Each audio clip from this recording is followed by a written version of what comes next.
Okay, let's go over how to do friction problems. On the PowerPoint that you should have already received, I went over the recipe for doing friction problems. Probably not a bad idea to copy these into your notebook. There's going to be 8 steps or 8 things you should keep track of when doing these problems. First of all, one of the most important things you should do is to do a correct free body diagram. It is required for all of these problems, and a correct free body diagram has all the arrows and forces labeled correctly, including the magnitudes, which of course is the number next to the arrow. After that, write down all the givens, which usually is included in the diagram anyways. Don't forget, if mass is given, calculate the weight, which is FW, immediately. If FW is given, then calculate the mass. For all these problems, it is going to be on a level surface, so because it's on a level surface, we can say that the normal force, Fn, is equal to the weight, Fw.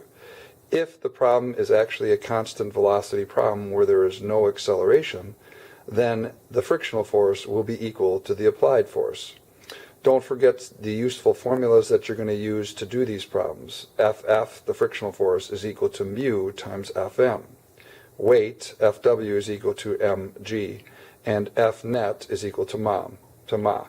Don't forget to use your PowerPoint if necessary to help you do these problems.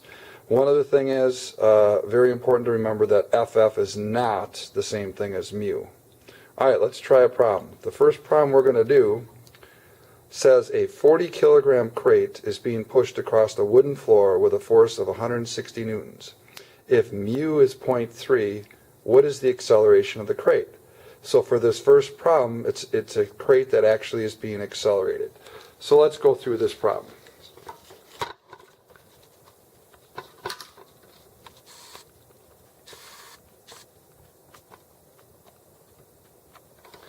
First thing you're going to want to do is draw a free body diagram.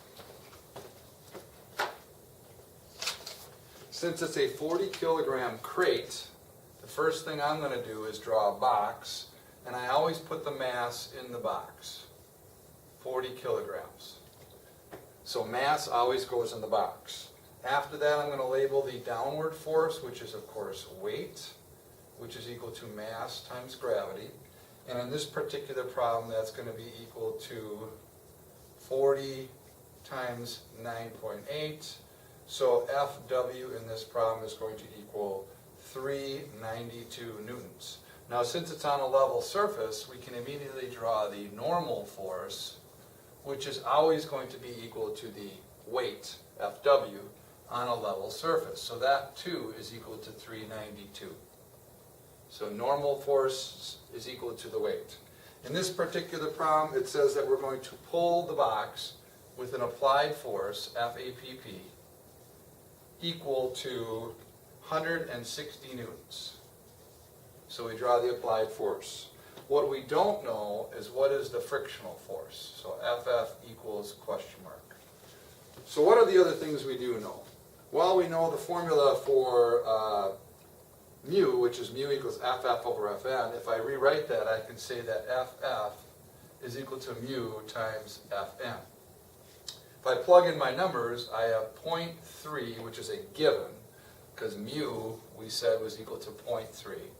0.3 is a given, times the normal force, 392, will give me an FF value of 117.6 newtons.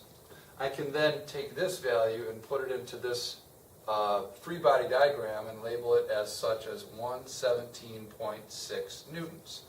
So as you can see in the free body diagram, we have 160 newtons going that way, the applied force.